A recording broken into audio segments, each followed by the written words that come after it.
The scene opens in the year 1850. As the story unfolds, a renowned writer who is not a local resident but has journeyed to meet someone comes into focus. Upon arriving at a residence, the author knocks on the door, only to be mistaken for a regular customer by the lady residing there. Undeterred, the author clarifies his identity, stating that he is a writer and not a patron. Recognizing the writer, the lady promptly opens the door, revealing that the author had previously met her husband at this very residence. The lady's husband, named Thomas, is an elderly gentleman. However, their initial meeting takes an unpleasant turn, as Thomas expresses his displeasure at the writer's long journey to meet him, questioning his sanity. Despite Thomas's initial hostility, the author remains undaunted and conveys his sole purpose for coming, to listen to a specific story. In a bold gesture, the author offers to provide financial compensation, pledging all of his money in exchange for hearing the true narrative.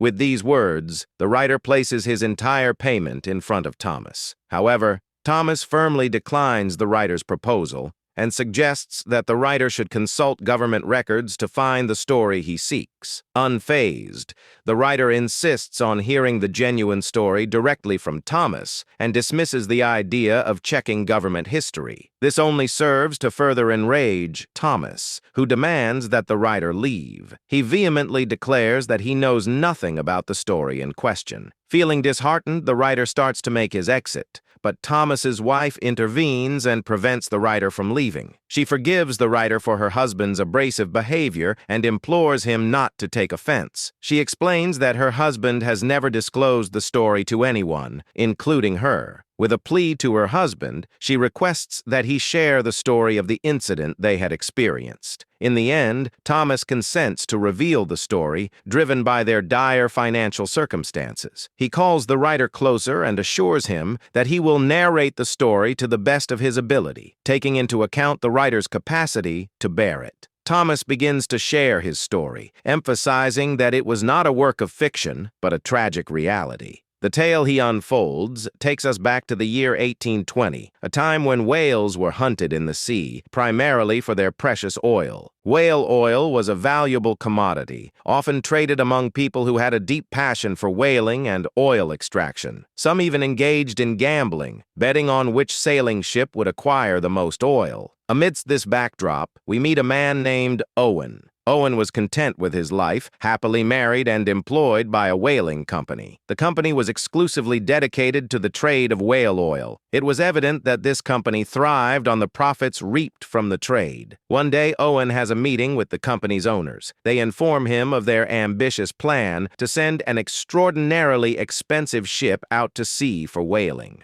They also reveal their intention to hire Owen as the ship's head. This announcement leaves Owen bewildered, as the owners had previously promised him that he would be the captain of the ship on the next voyage. However, they have now reneged on their promise by hiring another captain for the prestigious role. The prospective captain for the voyage was George, who happened to be the son of the company's owner. Although the whaling company had initially assured Owen he would be the captain next time, they ultimately selected George for this journey. Recognizing Owen's skills, they increased his wages, and he accepted the offer. But with one condition: they had to sign a contract ensuring he would be the captain on the subsequent trip. As Owen made his preparations for the voyage, his wife expressed her unease about his departure. She asked him to promise he would return safely and gave him a locket as a memento. George, now the appointed captain, received words of encouragement from his father.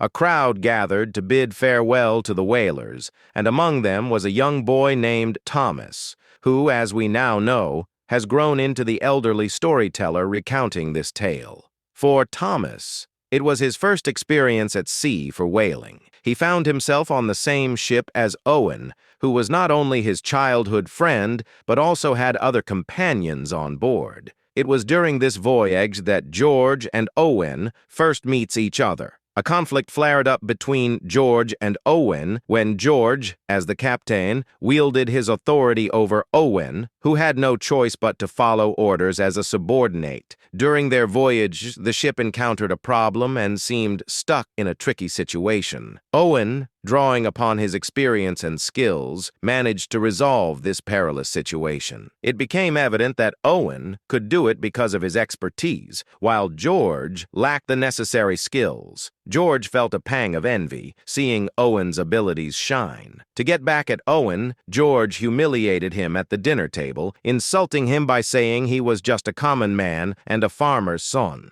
Owen couldn't bear the humiliation, but his subordinate position left him unable to retaliate. He chose to leave and advised his companions to wake up early the next morning. It became apparent on the ship that those without significant skills were looked down upon and considered of lower status. The next day, George once again issued orders, and Owen had no option but to reluctantly follow them. Owen notices an approaching sea storm and shares his concern with George, warning that the storm poses a serious threat to the ship. He suggests that they should turn back to avoid the danger. However, George disagrees with Owen and insists on sailing directly into the sea storm. As they venture further into the storm, Owen repeatedly voices his concern, emphasizing the need to retreat to safety. But George remains obstinate, guiding the ship into the turbulent waters. This reckless decision puts both their lives and the ship in jeopardy. Miraculously, they eventually emerge from the storm. After surviving the ordeal, George demands that Owen publicly apologize for his earlier warnings, and he intends to steer the ship back to their island without pursuing any further whaling. Owen, however, persuades George to reconsider. He points out the lives depending on their return with the valuable whale oil, convincing George to change course. So they continue their journey instead of retreating. The story then fast-forwards 3 months into the future. As they continue their voyage, they reach an area of the sea teeming with whales, and their whaling expedition is in full swing. Owen makes the first move, launching an attack on one of the whales. At first, the whale desperately tries to evade their pursuit, but eventually, their efforts are successful. They manage to pull the captured whale onto their ship and begin the process of extracting its valuable oil. Extracting the oil requires sending someone into the whale's body, and they select Thomas for this task due to his smaller size. They spend many days hunting, but their success in finding more whales dwindles. The situation becomes dire as they start to run out of food. Facing this challenge, they decide to anchor at an island in the sea, temporarily halting their journey. While on the island, they encounter another captain who is also there for whaling. He shares the harrowing tale of his most recent hunting expedition, recounting a fateful encounter with the largest whale in the sea, known as the Great Whale. The great whale attacked their ship, resulting in its destruction. The captain lost one arm in the attack, and the rest of his crew perished in the tragic encounter. Despite the captain's terrifying tale of the great whale, they don't take it seriously and believe he might be fabricating the story. The captain departs, but their greed gets the better of them, and they become fixated on sailing to the part of the sea where the great whale is said to reside. After a long and arduous journey, lasting exactly 14 months, they finally reach the area mentioned by the captain. The great whale is indeed there, as described. They sail further, armed with their weapons and boats, fully intent on confronting the massive creature. As they venture forth, an unexpected event occurs. Owen's boat is suddenly attacked, causing them to fall into the water. This is when they witness the great whale for the first time, confirming the captain's story. The massive creature begins to depart, but Owen's companions seize the opportunity to attack one of the whales successfully. However, this action draws the attention of the great whale, which promptly turns and charges towards their ship. As a consequence, the ship begins to sink. George watches the dramatic scene unfold from a boat. Leaving the great whale behind, George urges everyone to abandon the sinking ship quickly. They all board the boats and manage to salvage some essential supplies they come across by chance. The next morning, they find themselves poring over a sea map. However, their situation becomes increasingly challenging as they become ensnared in another fierce sea storm.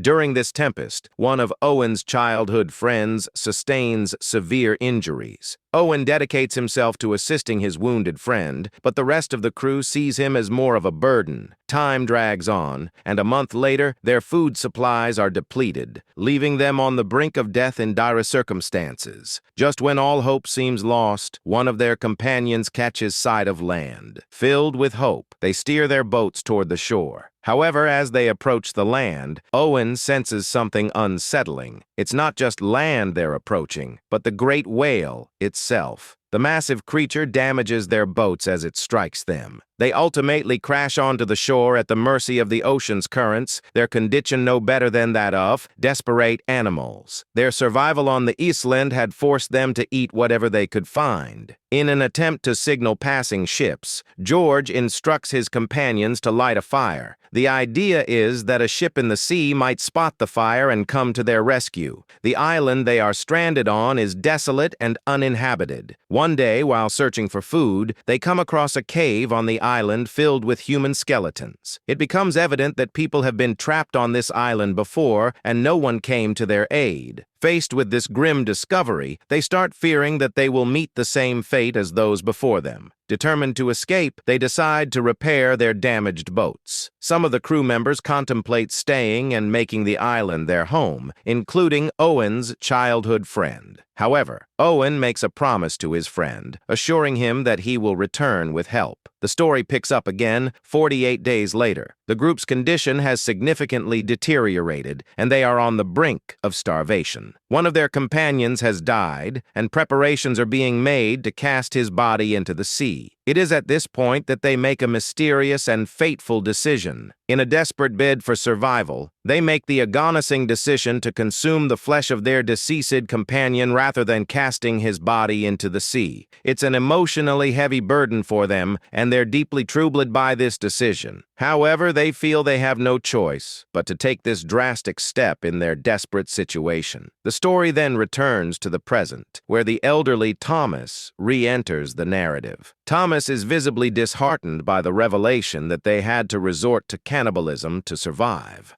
Owen's wife arrives at the scene, shedding tears upon hearing the heart-wrenching story of her husband. She implores Thomas to continue with the narrative. The story fast-forwards 1 month from that event, and the group of people remains adrift at sea, trapped in a dire state due to hunger. In their desperation, they engage in a brutal game of survival, where the loser faces a grim fate. The defeated individual becomes the source of sustenance for the rest of the group. The captain, George, loses this deadly game. He hands a gun to his cousin and requests to be shot on himself. George pleads for his cousin to end his life, but instead, his cousin chooses to take his own life rather than firing the gun on George. This leads to the group resorting to cannibalism once more, with the rest consuming the flesh of George's cousin. Sometime later, they once again encounter the great whale. Owen is on the brink of attacking it, but looks into the whale's eye and decides not to. The whale departs from the area. Many days pass, and they spot a ship, drawing the attention of the crew on board. They extend their help to the survivors, but upon seeing human skeletons on George's boat, the ship's captain is visibly shocked. It's revealed that Owen and Thomas were separated from the rest of the group. In dire condition, they are on the verge of death when they spot another ship. They call out for help, and they are eventually rescued, saving them from their perilous situation. After a few days, they return home, where the locals are astounded to see them since they had assumed they had long perished. Owen's wife, who had been waiting for him, rushes to meet him. On the same day, Owen and Thomas are reunited as well, where Owen gifts his whale pin to Thomas as a token of their shared experience and memory. Subsequently, the company management calls Owen and George to hear their account of the events they faced at sea. Owen is skeptical of the company's willingness to believe their story and chooses to leave. He implores George to fulfill his duty as a captain and tell the truth. At first, George begins with a lie, but later confesses the actual events. However, the company members opt to present a fabricated version of the story. The story shifts to Owen, who is shown living a new and fulfilling life, keeping his promise by sending a boat to the island to rescue his friend. Unfortunately, it's too late, as his friend has already passed away. The narrative of Thomas is brought to a close as well. After recounting the story, he inquires if it will be shared with the world. The writer confirms and expresses the intent to provide a new perspective on the true events. Many months later, it is revealed that the writer has authored a book based on the story, becoming renowned in the process. The story comes full circle as the movie adaptation of the book concludes on this scene.